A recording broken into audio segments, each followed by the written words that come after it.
Hippocratic oath नावाचा एक प्रकार तुम्ही ऐकला असेल, बरोबर. हिपोक्रेटिसची शपथ कुणाला दिली जाते? डॉक्टरांना दिली जाते. ती 3 इडियट्स मध्ये म्हणतात ना, हिपोक्रेटिक ओथ आहे तुम्ही लिहिली. सो हिपोक्रेटिक ओथ त्याच्यामधला हा शब्द आहे, प्रायमम नॉन नोसेरे. मेडिकल इथिक्स मध्ये प्रश्न आला, इथे वापरायचं.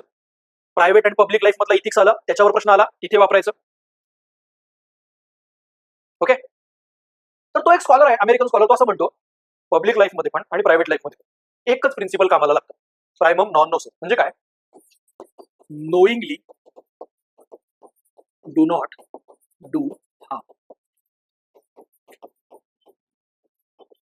जाणून बुजून कोणालाही दुखू नये, त्रास देऊ नये.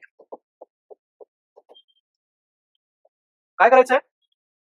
जाणून बुजून काही लोकांना कोणाला त्रास द्यायचा नाही. म्हणजे तुमच्याकडे जर पेशंट आला, तुम्हाला माहित आहे की या गोष्टींनी ही टेस्ट करायला लावल्यामुळे किंवा हे इंजेक्शन दिल्यामुळे पेशंटला त्रास होणार आहे, तर ते काय करायचं नाही? करायचं नाही. आता बघा, सांगा, मला सांगा, हे पब्लिक लाईफ मध्ये आणि प्रायव्हेट लाईफ मध्ये दोन्हीमध्ये अप्लाय होऊ शकतं का? आपण काही माणसांशी बोलताना, आपल्या आजूबाजूच्या लोकांशी, पर्सनल लाईफ मधल्या लोकांशी बोलताना मुद्दाम आपल्याला माहित असतं ना की हे लागणार आहे समोरच्या, तरी बोललं जातं. ते काय म्हणताय की तसं करू नका. आता मला सांगा, हे पब्लिक लाईफ मध्ये कसं आहे? तुम्ही एखाद्या गव्हर्नमेंट ऑफिसमध्ये बसलात, गव्हर्नमेंट ऑफिसमध्ये बसल्यानंतर तुमच्याकडे एक माणूस आला जो म्हटलं की मला ह्या फाईलवरती काम करायचंय, तुम्ही म्हटले उद्या ये. जर तुम्ही जाणून बुजून हे काय करताय? त्रास देताय, तर ती गोष्ट या प्रिन्सिपलनुसार काय होते? अनइथिकल होते.